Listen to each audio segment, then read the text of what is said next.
Esse audiobook foi criado para reprodução exclusiva nas redes sociais do canal Simplesmente Freud no YouTube. Caso você esteja ouvindo esse áudio em outro canal, denuncie. Esse canal tem o objetivo de compartilhar a narração de toda a obra de Sigmund Freud com deficientes visuais e estudantes de psicanálise. Observação importante: devido à origem europeia de Sigmund Freud, a pronúncia de nomes, locais ou expressões pode estar errada quando pronunciadas em português. Apoie o canal Simplesmente Freud curtindo, compartilhando e comentando esse áudio. Obrigado, boa leitura. C. Os estímulos e as fontes dos sonhos. Há um ditado popular que diz que os sonhos decorrem da indigestão, e isso nos ajuda a entender o que se pretende dizer com estímulos e fontes dos sonhos. Por trás desses conceitos há uma teoria segundo a qual os sonhos são o resultado de uma perturbação do sono. Não teríamos um sonho, a menos que algo de perturbador acontecesse durante nosso sono, e o sonho seria uma reação a essa perturbação. Os debates sobre as causas estimuladoras dos sonhos ocupam um espaço muito amplo na literatura sobre o assunto. Obviamente, esse problema só poderia surgir depois de os sonhos se terem tornado alvo de pesquisas biológicas. Os antigos, que acreditavam que os sonhos eram inspirados pelos deuses, não precisavam ir em busca de seu estímulo. Os sonhos emanavam da vontade de poderes divinos ou demoníacos, e seu conteúdo provinha do conhecimento, ou do objetivo desses poderes. A ciência foi imediatamente confrontada com a questão de determinar se o estímulo ao sonho era sempre o mesmo, ou se haveria muitos desses estímulos, e isso envolvia a questão de a explicação das causas dos sonhos se enquadrar no domínio da psicologia, ou, antes, no da fisiologia. A maioria das autoridades parece concordar na suposição de que as causas que perturbam o sono, isto é, as fontes dos sonhos, podem ser de muitas espécies, e que tanto os estímulos somáticos quanto as excitações mentais podem vir a atuar como instigadores dos sonhos. As opiniões diferem amplamente, contudo, na preferência demonstrada por uma ou outra fonte dos sonhos, e na ordem de importância atribuída a elas, como fatores na produção dos sonhos. Qualquer enumeração completa das fontes dos sonhos leva ao reconhecimento de 4 tipos de fonte, e estes também têm sido utilizados para a classificação dos próprios sonhos. São eles: 1. Excitação sensoriais externas, objetivas. 2. Excitações sensoriais internas, subjetivas. 3. Estímulos somáticos internos, orgânicos. E 4. Fontes de estimulação puramente psíquicas. Item C1. Estímulos sensoriais externos. O jovem Strumpel 1883-4, tradução Engel. 1912, 2, 160, filho do filósofo cujo livro sobre os sonhos já nos deu várias ideias acerca dos problemas oníricos, publicou um célebre relato de suas observações sobre um de seus pacientes, que sofria de anestesia geral da superfície do corpo e paralisia de vários de seus órgãos sensoriais superiores. Quando se fechava o pequeno número de canais sensoriais desse homem, que permaneciam abertos ao mundo exterior, ele adormecia. Ora, quando nós mesmos desejamos dormir, temos o hábito de tentar produzir uma situação semelhante à da experiência de Strumpel. Fechamos nossos canais sensoriais mais importantes, os olhos, e tentamos proteger os outros sentidos de todos os estímulos, ou de qualquer modificação dos estímulos que atuam sobre eles. Então adormecemos, muito embora nosso plano jamais se concretize inteiramente. Não podemos manter os estímulos completamente afastados de nossos órgãos sensoriais, nem podemos suspender inteiramente a excitabilidade de nossos órgãos dos sentidos. O fato de um estímulo razoavelmente poderoso nos despertar a qualquer momento é prova de que, mesmo no sono, a alma está em constante contato com o mundo extracorporal. Os estímulos sensoriais que chegam até nós durante o sono podem muito bem tornar-se fontes de sonhos. Ora, há inúmeros desses estímulos, que vão desde os inevitáveis, que o próprio estado de sono necessariamente envolve, ou precisa tolerar de vez em quando, até os eventuais, que despertam estímulos que podem pôr, ou de fato põem, termo ao sono. Uma luz forte pode incidir sobre os olhos, ou um ruído pode se fazer ouvir, ou alguma substância de odor pronunciado poderá estimular a membrana mucosa do nariz. Por movimentos involuntários durante o sono, podemos descobrir alguma parte do corpo e expô-lo a sensações de frio, ou, mediante uma mudança de posição, podemos provocar sensações de pressão ou contato. É possível que sejamos picados por um mosquito, ou algum pequeno incidente durante a noite talvez afete vários dos nossos sentidos ao mesmo tempo. Alguns observadores atentos coligiram toda uma série de sonhos, em que houve uma correspondência tão grande entre um estímulo constatado ao despertar e uma parte do conteúdo do sonho, que foi possível identificar o estímulo como a fonte do sonho.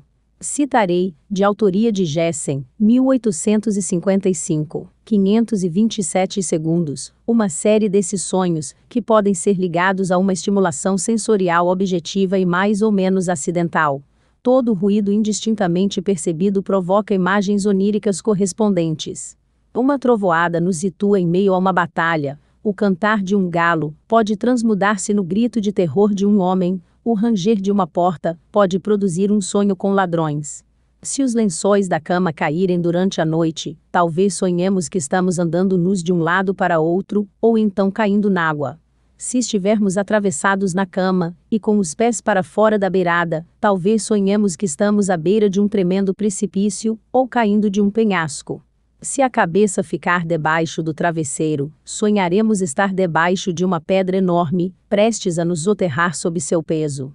Os acúmulos de sêmen provocam sonhos lascivos, e as dores locais produzem ideias de estarmos sendo maltratados, atacados ou feridos. Meyer, 1758, 33, sonhou, certa feita, que era dominado por alguns homens que o estendiam de costas no chão e enfiavam uma estaca na terra entre seu dedão do pé e o dedo ao lado. Enquanto imaginava essa cena no sonho, acordou e verificou que havia um pedaço de palha entre seus dedos. Em outra ocasião, segundo Hemings, 1784, 258, quando Meyer apertara muito o colarinho da roupa de dormir no pescoço, sonhou que estava sendo enforcado.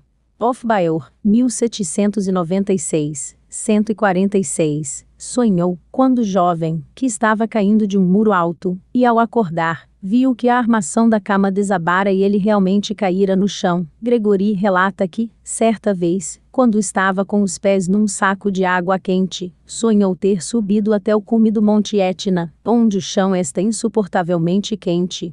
Outro homem, que dormia com um cataplasma quente na cabeça, sonhou que estava sendo escalpelado por um bando de peles vermelhas, enquanto um terceiro, que usava uma camisa de dormir úmida, imaginou que estava sendo arrastado por uma correnteza. Um ataque de gota repentinamente surgido durante o sono, levou um paciente a acreditar que estava nas mãos da Inquisição e sendo torturado no cavalete, Mackinich 1835, 40. O argumento baseado na semelhança entre o estímulo e o conteúdo do sonho se fortalece quando é possível transmitir deliberadamente um estímulo sensorial à pessoa adormecida e nela produzir um sonho correspondente àquele estímulo. De acordo com Mackinich, Locke. Citação, citado por Jessen, 1855, 529, experimentos dessa natureza já foram feitos por Giraud de Buzarengues 1848, 55. Ele deixara o joelho descoberto, e sonhou que estava viajando de noite numa diligência. A esse respeito, ele observa que os viajantes, por certo, estão cientes de como os joelhos ficam frios à noite num coche. Noutra ocasião, ele deixou descoberta a parte posterior da cabeça, e sonhou que estava participando de uma cerimônia religiosa ao ar livre. Cabe explicar que, no país onde morava, era costume manter sempre a cabeça coberta, exceto em circunstâncias como essas. Maury, 1878, 154-6, apresenta algumas novas observações sobre sonhos produzidos nele mesmo. Diversos outros experimentos foram mal sucedidos. Alguém fez cócegas em seus lábios e na ponta do nariz com uma pena. Ele sonhou com uma forma medonha de tortura. Uma máscara de piche, ora colocada em seu rosto e depois puxada, arrancando-lhe a pele. 2. Alguém afiou uma tesoura num alicate. Ele ouviu o repicar de sinos, seguido por sinais de alarma, e se viu de volta aos dias de junho de 1848. 3. Deram-lhe água de colônia para cheirar. Ele se viu no Cairo, na loja de João Maria Farina. Seguiram-se algumas aventuras absurdas, que ele não soube reproduzir. 4. Beliscaram-lhe levemente o pescoço. Ele sonhou que lhe aplicavam um emplastro de mostarda, e pensou no médico, que o tratara quando criança. 5. Aproximaram um ferro quente de seu rosto. Sonhou que os chauffeurs haviam penetrado na casa, e forçavam seus moradores a dar-lhes dinheiro, enfiando-lhes os pés em braseiros. Apareceu então a duquesa de Abrantes, de quem ele era secretário no sonho. 8. Pingaram uma gota d'água em sua testa. Ele estava na Itália, suava violentamente e bebia vinho branco de Orvieto. 9. Fez-se com que a luz de uma vela brilhasse repetidamente sobre ele através de uma folha de papel vermelho. Sonhou com o tempo, e com o calor, e se viu novamente numa tempestade, que enfrentara no Canal da Mancha. Outras tentativas de produzir sonhos experimentalmente foram relatadas por Hervé de Saint-Denis 1867, 268 segundos e 376 segundos, Weygandit, 1893, e outros. Muitos autores teceram comentários sobre a notável facilidade com que os sonhos conseguem enfrentar uma impressão súbita vinda do mundo dos sentidos em sua própria estrutura, de modo que esta surge sob a aparência de uma catástrofe previamente preparada, a que se chegou gradativamente, e o Debrandit, 1875, 36. Em minha juventude, prossegue esse autor, eu costumava usar um despertador para me levantar regularmente numa determinada hora. Por centenas de vezes, deve ter acontecido de o ruído produzido por esse instrumento se enquadrar num sonho aparentemente único, e tivesse alcançado seu fim precípio, no que era clímax logicamente indispensável. Ibid. 37. Citarei 3 desses sonhos despertadores, agora num outro sentido. Verem.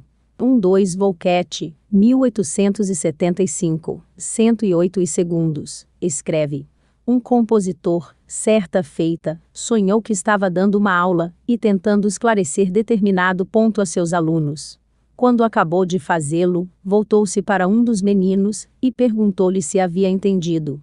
Este respondeu-lhe aos gritos, como um possesso. Sim, ele começou a repreender o menino asperamente por estar gritando, mas toda a classe rompeu em gritos, primeiro de Orja, depois de Eurjo, e finalmente de Feuerjo neste ponto ele foi despertado por gritos reais de Feuerjo, na rua.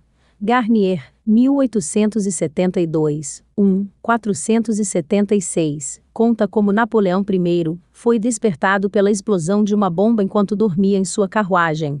Sonhou que estava novamente atravessando o tagliamento sob o bombardeio austríaco, e, por fim, sobressaltado, acordou gritando: "Estamos perdidos." Um sonho de Maury, 1878, 161, tornou-se famoso. Estava doente e de cama em seu quarto, com a mãe sentada a seu lado, e sonhou que estava no reinado do terror. Após testemunhar diversas cenas pavorosas de assassinato, foi finalmente levado perante o tribunal revolucionário. Lá viu Robespierre, Marat, Fouquier-Tinville e o resto dos soturnos heróis daqueles dias terríveis. Foi interrogado por eles, e depois de alguns incidentes, que não guardou na memória, foi condenado e conduzido ao local de execução, cercado por uma multidão enorme. Subiu ao cadafalso e foi amarrado à prancha pelo carrasco. A guilhotina estava preparada, e a lâmina desceu.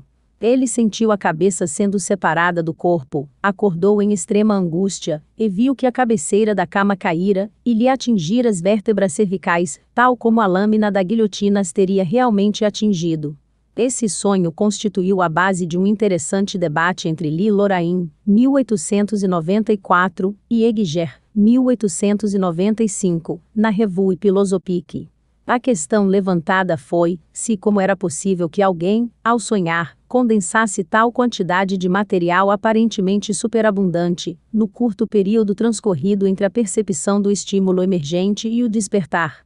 Os exemplos dessa natureza deixam a impressão de que, de todas as fontes dos sonhos, as mais bem confirmadas são os estímulos sensoriais objetivos durante o sono. Além disso, eles constituem rigorosamente as únicas fontes levadas em conta pelos leigos. Quando se pergunta a um homem culto, que não esteja familiarizado com a literatura dos sonhos, como é que estes surgem, ele responde infalivelmente com uma referência a algum exemplo de seu conhecimento, em que um sonho tenha sido explicado por um estímulo sensorial objetivo descoberto após o despertar. A investigação científica, contudo, não pode parar aí.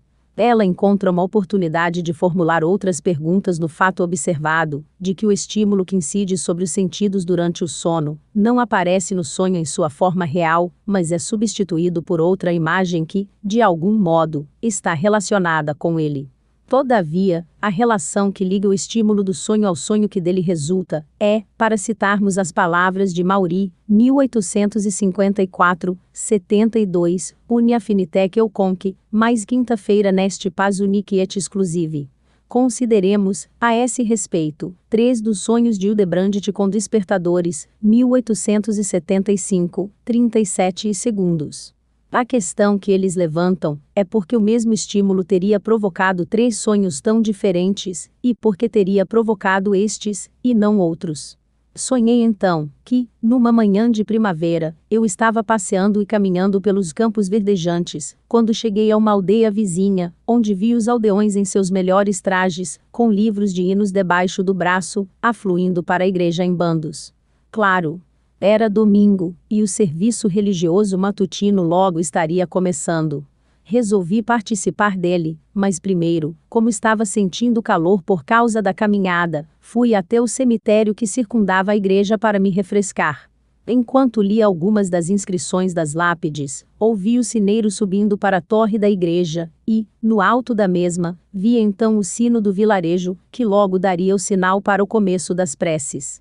Por um bom tempo, lá ficou imóvel, e depois começou a balançar, e de repente, seu repicar passou a soar de maneira nítida e penetrante, tão nítida e penetrante, que pôs termo a meu sono. Mas o que estava tocando era meu despertador. Eis aqui outro exemplo. Fazia um dia claro de inverno, e as ruas estavam cobertas por uma espessa camada de neve. Eu havia concordado em participar de um grupo para um passeio de trenó, mas tive de esperar muito tempo antes de chegar a notícia de que o trenó se achava à porta. Seguiram-se então os preparativos para entrar, o tapete de pele foi estendido, ajeitou-se o agasalho para os pés, e finalmente ocupei meu lugar. Mas, ainda assim, o momento da partida foi retardado, até que um puxão nas rédeas deu aos cavalos, que esperavam o sinal da partida. Eles partiram, e, com uma violenta sacudidela, os pequenos guizos do trenó começaram a produzir seu conhecido tilintar, com tal violência, de fato, que num instante, se rompeu a fina teia de meu sonho. E, mais uma vez, era apenas o som estridente do despertador. E agora, um terceiro exemplo. Eu olhava para uma copeira que ia levando várias dúzias de pratos empilhados uns sobre os outros, andando pelo corredor que dava para a sala de jantar. A pilha de louça em seus braços me pareceu prestes a perder o equilíbrio. Cuidado, exclamei, senão você vai deixar cair tudo. Seguiu-se, como de praxe, a inevitável resposta. Ela estava acostumada àquele tipo de trabalho, e assim por diante. Entre mentes, meu olhar ansioso seguia a figura que avançava. E então, justamente como eu esperava, ela tropeçou na soleira da porta, e a frágil louça escapuliu, e, numa verdadeira sinfonia de ruídos, espatifou-se em 1000 pedaços no chão. Mas o barulho prosseguiu sem cessar, e logo já não parecia ser estrondoso retinir da louça se quebrando. Começou a se transformar no som de uma campainha, e essa campainha, como agora percebia meu desperto, era apenas o despertador cumprindo seu dever.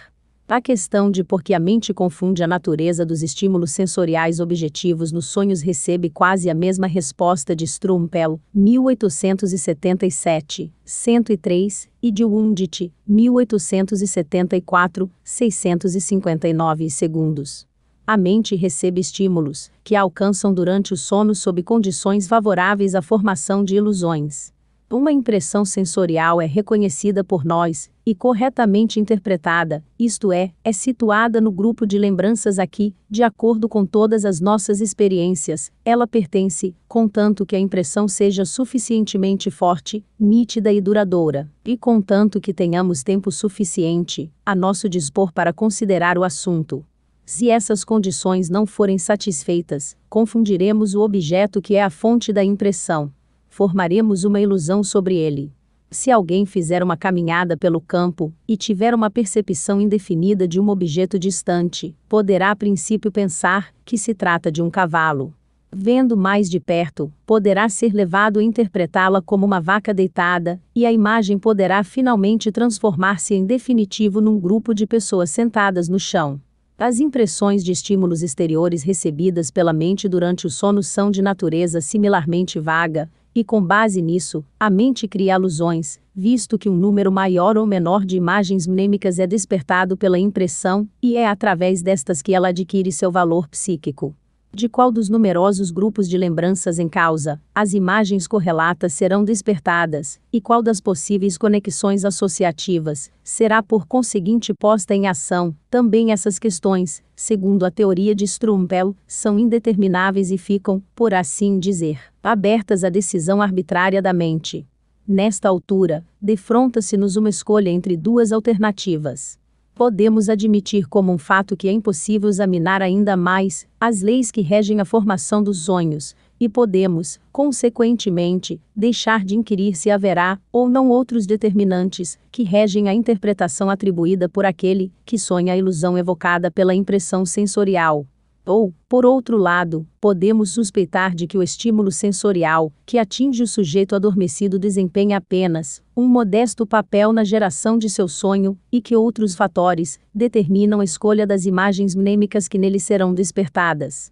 De fato, se examinarmos os sonhos experimentalmente produzidos de Maury, que relatei com tal riqueza de detalhes exatamente por esse motivo, seremos tentados a dizer que o experimento, de fato, explica a origem de apenas um elemento dos sonhos. O restante de seu conteúdo parece autônomo demais, e excessivamente definido em seus detalhes, para ser explicável apenas pela necessidade de se ajustar ao elemento experimentalmente introduzido de fora. De fato, começa-se a ter dúvidas sobre a teoria das ilusões, e o poder das impressões objetivas de darem forma aos sonhos, quando se verifica que essas impressões, por vezes, estão sujeitas, nos sonhos, às mais peculiares e exageradas interpretações. Assim, Simon, 1888, relata-nos um sonho no qual via algumas figuras gigantescas sentadas à mesa, e ouvia distintamente o pavoroso som do estalido produzido pelo fechamento de suas mandíbulas ao mastigarem. Quando despertou, ouviu o barulho dos cascos de um cavalo que passava a galope por sua janela. O ruído feito pelos cascos do cavalo talvez tenha sugerido ideias provenientes de um grupo de lembranças ligadas às viagens de Gulliver, os gigantes de Brobdingnag, e o virtuoso Owyingnus, se é que posso arriscar uma interpretação sem a ajuda do autor do sonho. Não será provável, portanto, que a escolha de um grupo tão inusitado de lembranças, como esse, tenha sido facilitada por motivos outros, que não apenas o estímulo objetivo. Item C2. Excitações sensoriais internas, subjetivas. Apesar de quaisquer objeções em contrário, é forçoso admitir que o papel desempenhado na causação dos sonhos pelas excitações sensoriais objetivas durante o sono permanece indiscutível.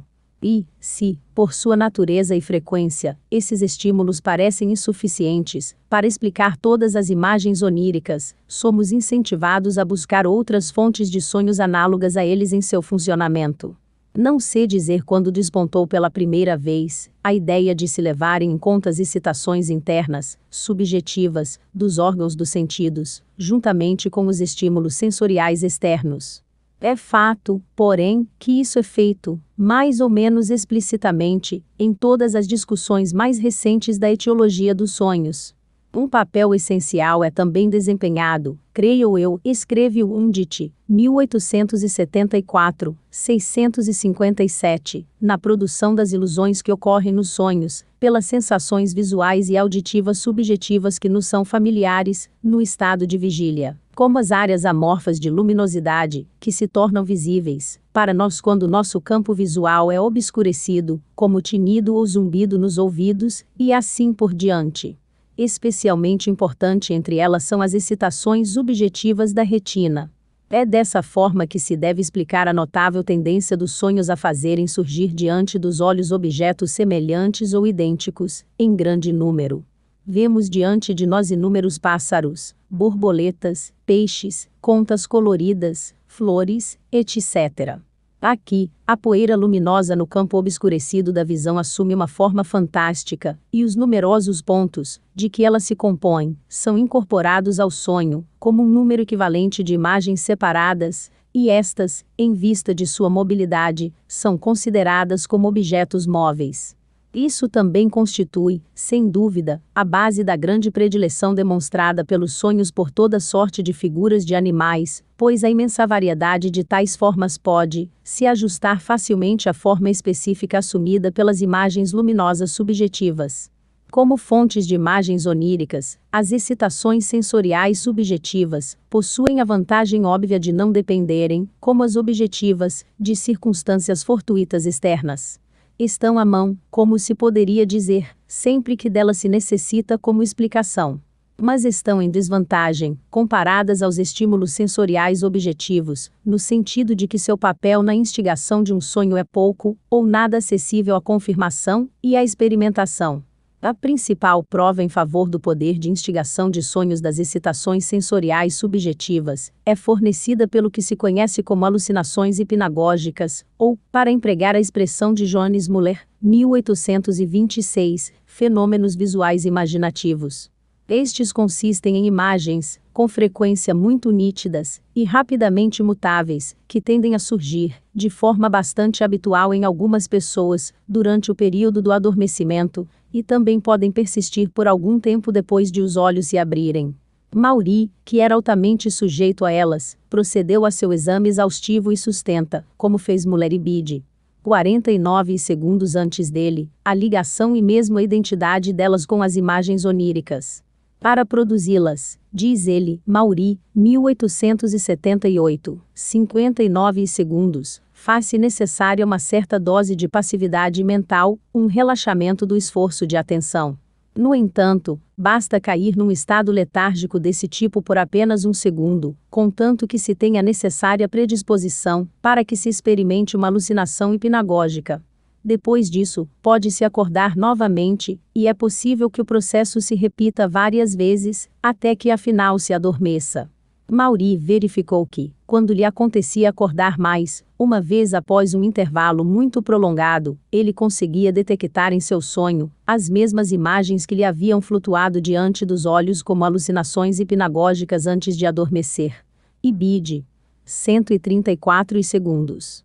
Foi o que ocorreu, em certa ocasião, com diversas figuras grotescas, de feições contorcidas e estranhas coifures, que o importunaram com extrema persistência enquanto ele adormecia, e com as quais se lembrou de ter sonhado depois de acordar. De outra feita, quando sentia fome, por ter entrado num regime frugal, teve uma visão hipnagógica de um prato, e de uma mão a segurar um garfo, que se servia da comida do prato. No sonho seguinte, estava sentado a uma mesa farta e ouvia o barulho feito com os garfos pelas pessoas que jantavam. Ainda numa outra ocasião, quando foi dormir com os olhos irritados e doloridos, teve uma alucinação hipnagógica com alguns sinais microscopicamente pequenos, que só pôde decifrar um a um, com extrema dificuldade. Despertou uma hora depois, e se lembrou de um sonho, em que havia um livro impresso com tipos muito pequenos, que ele lia com grande esforço. Alucinações auditivas de palavras, nomes e assim por diante também podem ocorrer hipnagogicamente, da mesma forma que as imagens visuais, e serem então repetidas num sonho, tal como uma ouvertura anuncia os temas principais, que se irão ouvir uma ópera. Um observador mais recente das alucinações hipnagógicas, Gertrude Bullard, 1892, seguiu a mesma orientação de Müller e Maury. Depois de praticar um pouco, tornou-se capaz de se acordar repentinamente, sem abrir os olhos, 2 a 5 minutos após haver adormecido gradualmente. Assim, teve oportunidade de comparar as sensações retinianas, que acabavam de desaparecer com as imagens oníricas, que lhe persistiam na memória. Declara ele que foi possível, em todos os casos, reconhecer uma relação interna entre as duas, pois os pontos e as linhas luminosos da luz idioretínica proporcionavam, por assim dizer, um contorno ou diagrama das figuras mentalmente percebidas no sonho. Por exemplo, uma disposição dos pontos luminosos da retina em linhas paralelas correspondeu a um sonho em que ele vira, claramente dispostas diante de si, algumas linhas de matéria impressa que estava lendo. Ou, para empregar suas próprias palavras, a página nitidamente impressa, que o estava lendo no sonho evaneceu-se num objeto que se afigurou, perante minha consciência de vigília, como um trecho de uma página impressa real, vista através de um orifício oval num pedaço de papel, a uma distância grande demais, para que se pudesse distinguir mais, do que um fragmento ocasional de uma palavra, e, mesmo assim, indistintamente. Lade é de opinião, embora não subestime o papel desempenhado nesse fenômeno pelos fatores centrais cerebrais, que é difícil ocorrer um único sonho visual, sem que haja participação de material fornecido pela excitação retiniana intraocular. Isso se aplica especialmente aos sonhos, que ocorrem logo depois de alguém adormecer num quarto escuro, ao passo que a fonte de estímulo para os sonhos que ocorrem de manhã, pouco antes do despertar, é a luz objetiva, que penetra nos olhos num quarto que se vai clareando. A natureza mutável, e perpetuamente alternante, da excitação da luz idioretínica corresponde precisamente à sucessão de imagens em constante movimento, que nos é mostrada por nossos sonhos. Ninguém que dê importância a essas observações de Lade há de subestimar o papel desempenhado nos sonhos por essas fontes subjetivas de estimulação, pois, como sabemos, as imagens visuais constituem o principal componente de nossos sonhos. As contribuições dos outros sentidos, salvo da audição, são intermitentes e de menor importância. Lembrou de um sonho, em que havia um livro impresso com tipos muito pequenos, que ele lia com grande esforço. Alucinações auditivas de palavras, nomes e assim por diante também podem ocorrer hipnagogicamente, da mesma forma que as imagens visuais, e serem então repetidas num sonho, tal como uma ouvertura anuncia os temas principais, que se irão ouvir uma ópera. Um observador mais recente das alucinações hipnagógicas, G. Trumbull Lade, 1892, seguiu a mesma orientação de Muller e Maury. Depois de praticar um pouco, tornou-se capaz de se acordar repentinamente, sem abrir os olhos, 2 a 5 minutos após haver adormecido gradualmente. Assim, teve oportunidade de comparar as sensações retinianas, que acabavam de desaparecer com as imagens oníricas, que lhe persistiam na memória.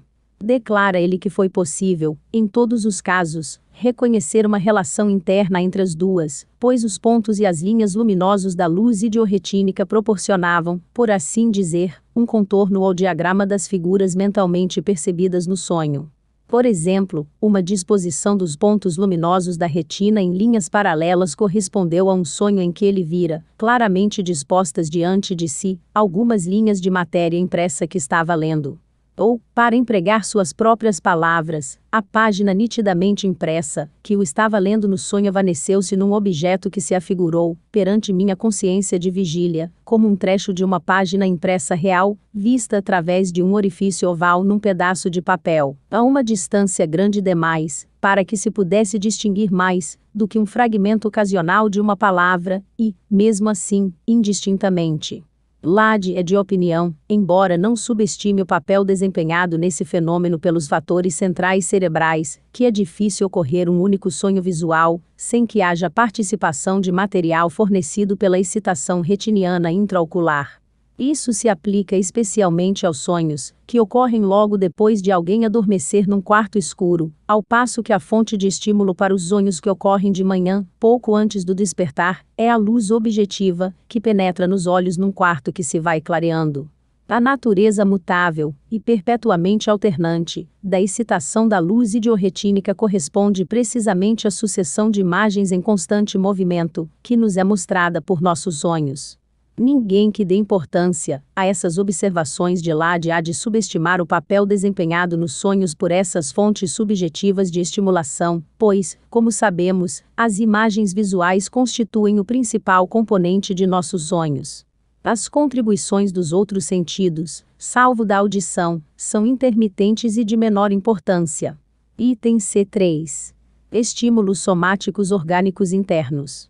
Visto estarmos agora empenhados em buscar as fontes dos sonhos dentro do organismo, e não fora dele, devemos ter em mente que quase todos os nossos órgãos internos, embora mal nos deem qualquer informação sobre seu funcionamento enquanto sadios, tornam-se uma fonte de sensações predominantemente penosas, quando se acham no que descrevemos como estados de excitação, ou durante as doenças. Essas sensações devem ser equiparadas aos estímulos sensoriais ou penosos, que nos chegam do exterior. A experiência de séculos reflete-se, para citarmos um exemplo, nas observações de Strumpel sobre o assunto, 1877, 107. Durante o sono, a mente atinge uma consciência sensorial muito mais profunda e ampla dos eventos somáticos, do que durante o estado de vigília. É obrigada a receber, e a ser afetada por impressões de estímulos provenientes de partes do corpo, e de modificações do corpo das quais nada sabe enquanto desperta.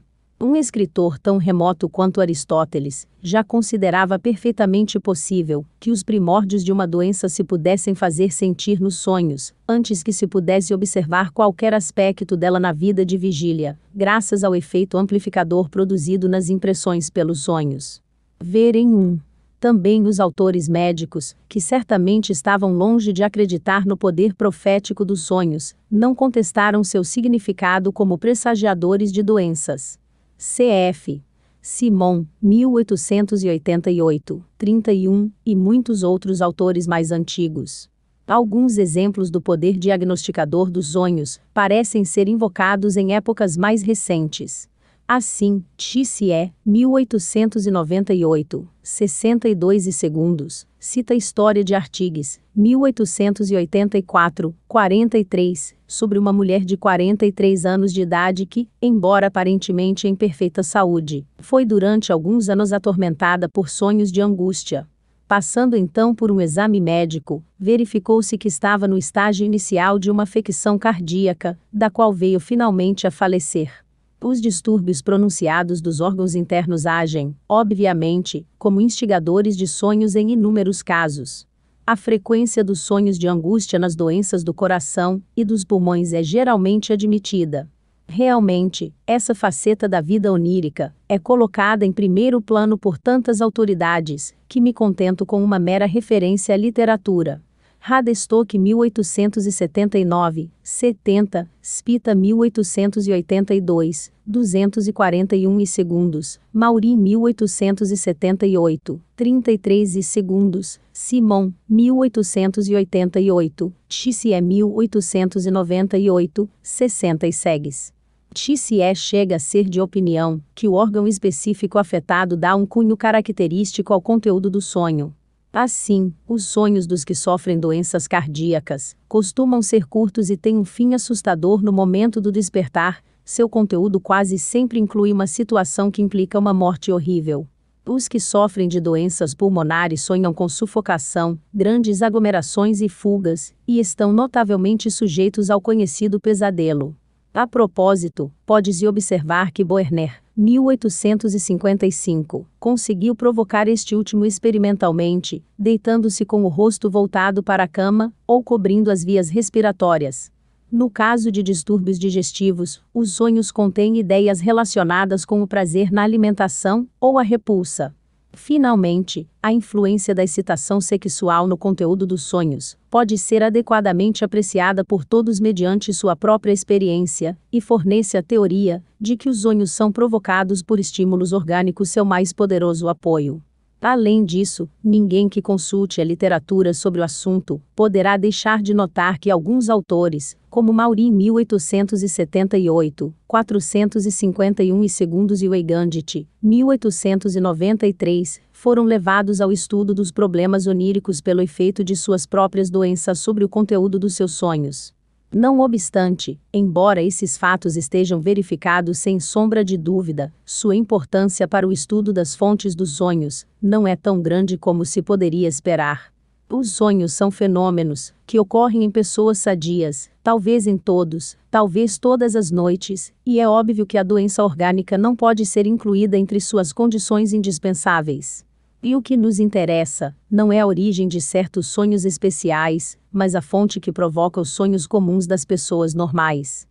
Basta-nos apenas dar mais um passo à frente, contudo, para encontrarmos uma fonte de sonhos mais copiosa do que qualquer outra que tenhamos considerado até agora, uma fonte que, a rigor, parece nunca poder esgotar-se.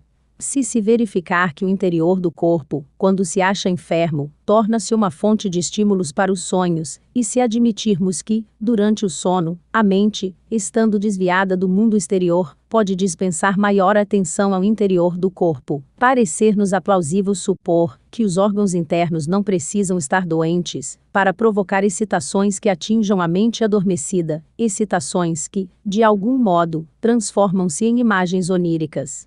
Enquanto despertos, estamos cônscios de uma sensibilidade geral difusa, ou sinestesia, mas apenas como uma qualidade vaga de nosso estado de espírito. Para essa sensação, de acordo com a opinião médica, todos os sistemas orgânicos contribuem com uma parcela.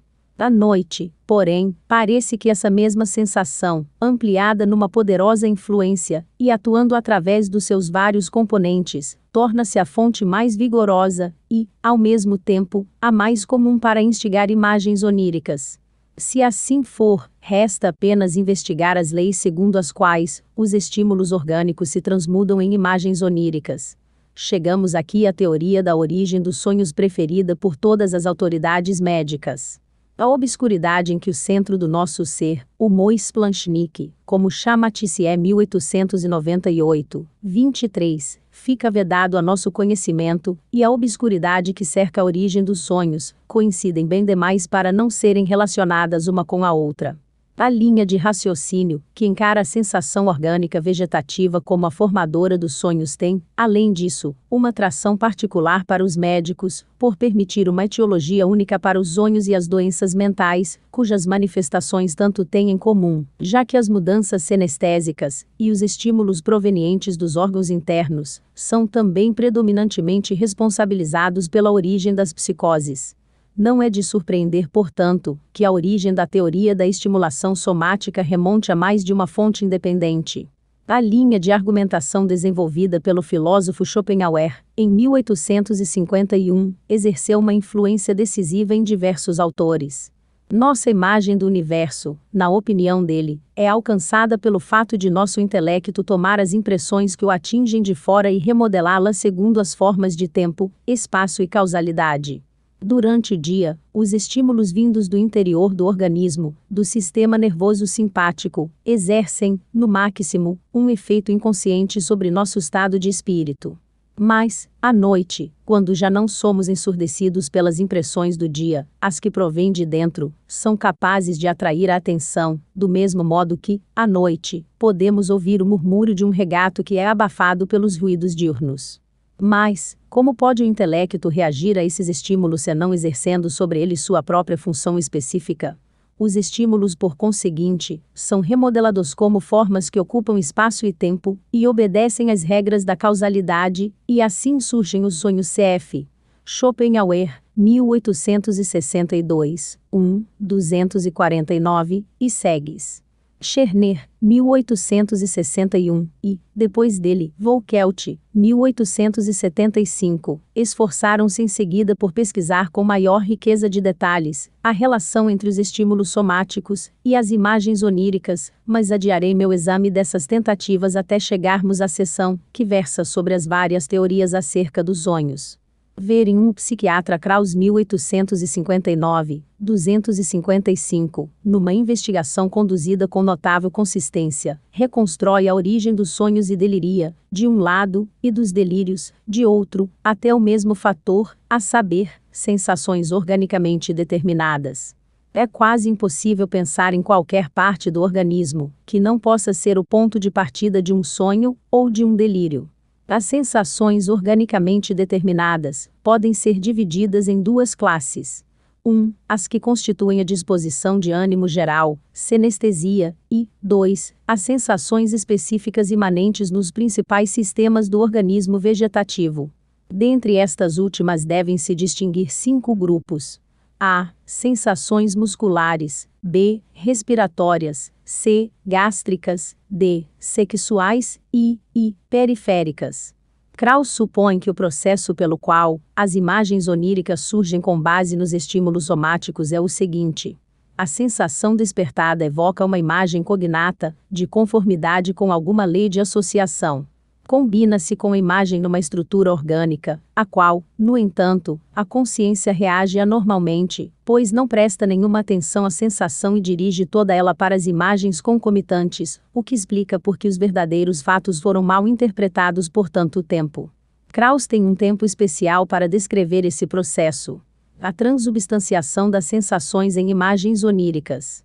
A influência dos estímulos somáticos orgânicos sobre a formação dos sonhos é quase universalmente aceita hoje em dia, mas a questão das leis que regem a relação entre eles é respondida das mais diversas maneiras, e muitas vezes por afirmações obscuras.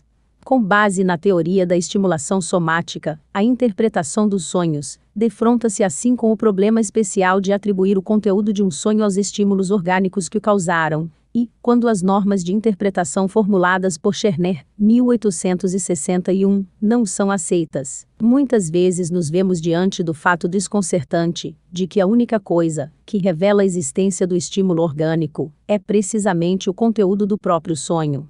Há uma razoável dose de concordância, contudo, quanto à interpretação de várias formas de sonhos, que são descritos como típicos, por ocorrerem num grande número de pessoas, e com conteúdo muito semelhante.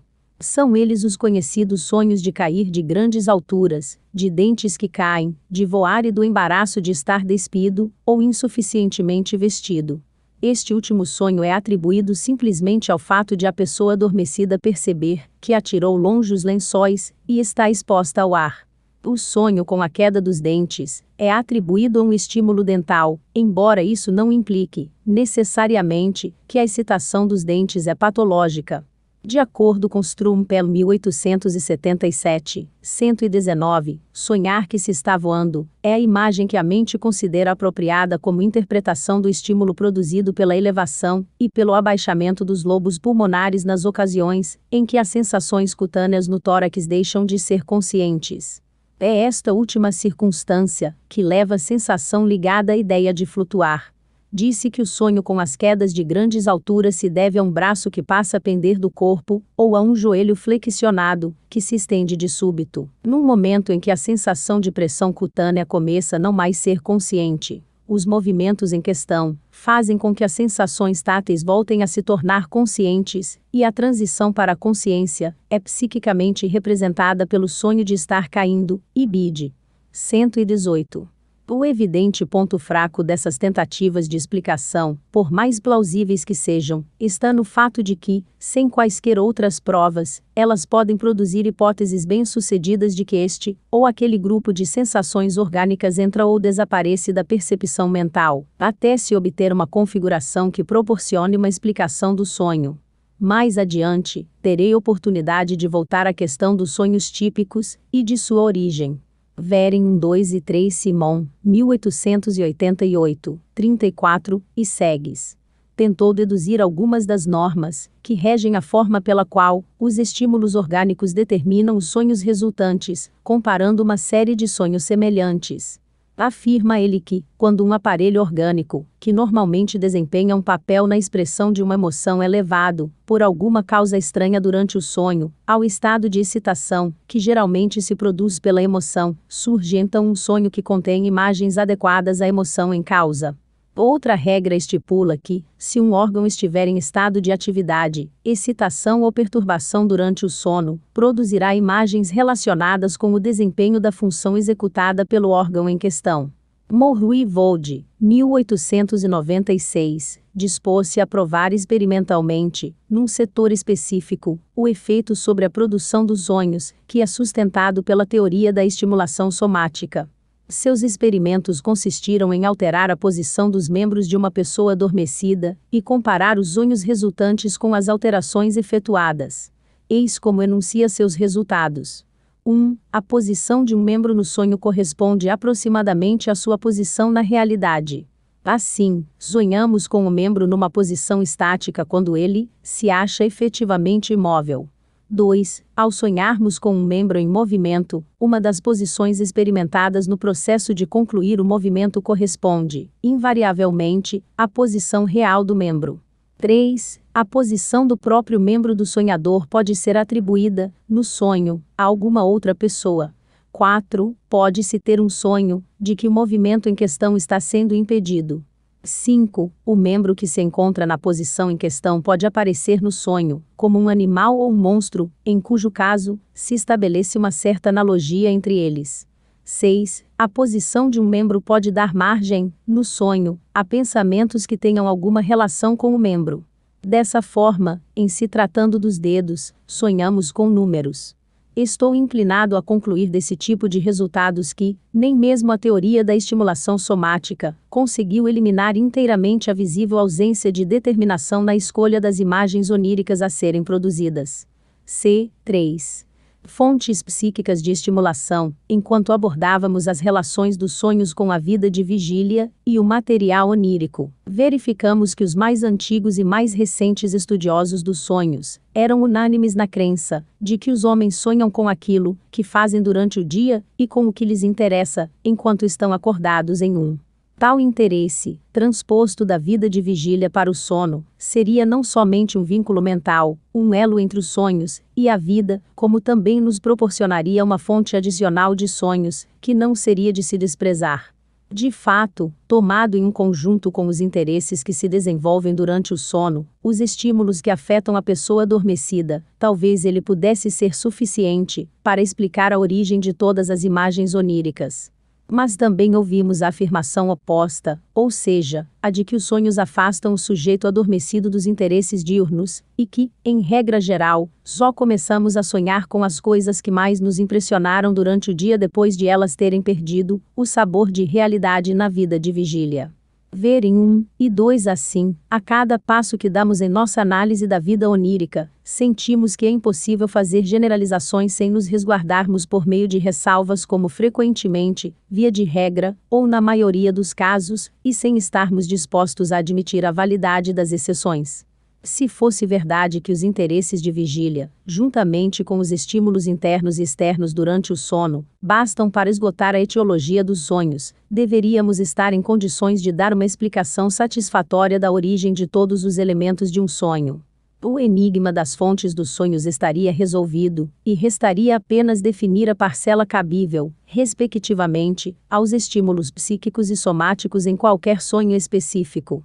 Na realidade, tal explicação completa de um sonho jamais foi obtida, e quem quer que tenha tentado consegui-la deparou com partes, geralmente muito numerosas, do sonho sobre cuja origem nada pôde dizer.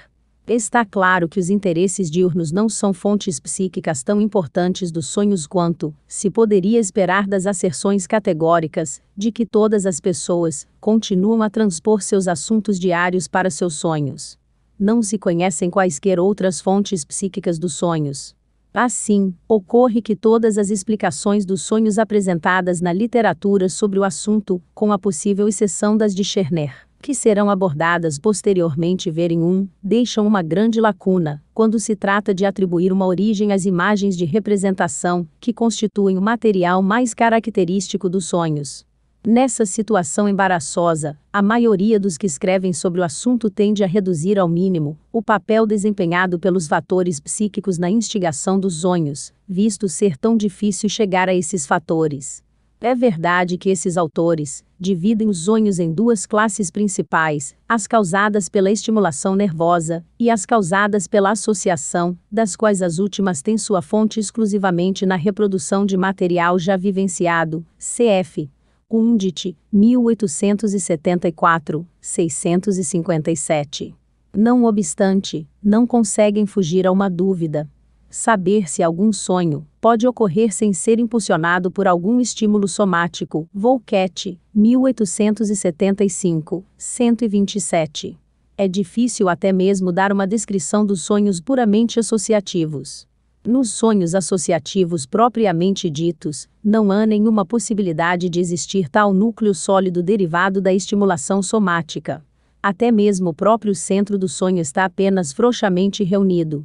Os processos de representação, que não são regidos pela razão, ou pelo bom senso em nenhum sonho, já nem sequer se mantêm ligados aqui por quaisquer excitações somáticas ou mentais relativamente importantes, ficando assim entregues às suas próprias mudanças caleidoscópicas, e à sua própria confusão embaralhada. Ibid. 118. Undit, 1874, 656-7, também procura minimizar o fator psíquico na provocação dos sonhos. Declara que não parece haver justificativa para se considerarem os fantasmas dos sonhos como puras alucinações. É provável que a maioria das imagens oníricas consista de fato em ilusões, uma vez que surgem de tênues impressões sensoriais que jamais cessam durante o sono. Weygandit, 1893, 17, adotou esse mesmo ponto de vista e generalizou sua aplicação. Ele afirma, no tocante a todas as imagens oníricas, que suas causas primárias são estímulos sensoriais, e que só depois é que as associações reprodutivas ficam ligadas a eles. TCE, 1898, 183, vai ainda mais longe, ao estabelecer um limite para as fontes psíquicas de estimulação. Sonhos de origem absolutamente psíquica não existem, e, Ibid. 6. Os pensamentos dos nossos sonhos vêm de fora. Os autores que, como o eminente filósofo Undit, adotam uma posição intermediária, não deixam de observar que, na maioria dos sonhos, os estímulos somáticos e os instigadores psíquicos, sejam eles desconhecidos ou identificados como interesses diurnos, atuam em cooperação.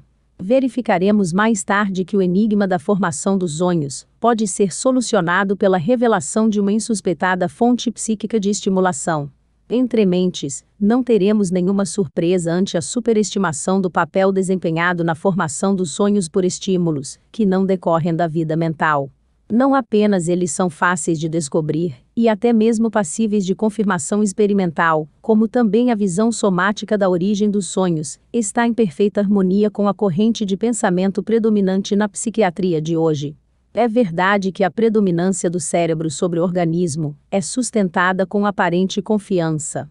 Não obstante, qualquer coisa que possa indicar que a vida mental é de algum modo independente de alterações orgânicas demonstráveis, ou que suas manifestações são de algum modo espontâneas, alarma o psiquiatra moderno, como se o reconhecimento dessas coisas fosse trazer de volta, inevitavelmente, os dias da filosofia da natureza verem e divisão metafísica da natureza da mente. As suspeitas dos psiquiatras puseram a mente, por assim dizer, sob tutela, e agora eles insistem em que nenhum de seus impulsos tenha permissão de sugerir que ela dispõe de quaisquer meios próprios. Esse comportamento apenas mostra quão pouca confiança eles realmente depositam na validade de uma relação causal entre o somático e o psíquico. Mesmo quando uma pesquisa mostra que a causa aprofundada tem de levar mais adiante a trilha e descobrir uma base orgânica para o fato mental. Mas, se, no momento, não podemos enxergar além do psíquico, isso não é motivo para negar-lhe a existência. Esse audiobook foi criado para reprodução exclusiva nas redes sociais do canal Simplesmente Freud no YouTube. Caso você esteja ouvindo esse áudio em outro canal, denuncie. Esse canal tem o objetivo de compartilhar a narração de toda a obra de Sigmund Freud com deficientes visuais e estudantes de psicanálise. Apoie o canal Simplesmente Freud curtindo, compartilhando e comentando esse áudio. Obrigado. Fim desse texto.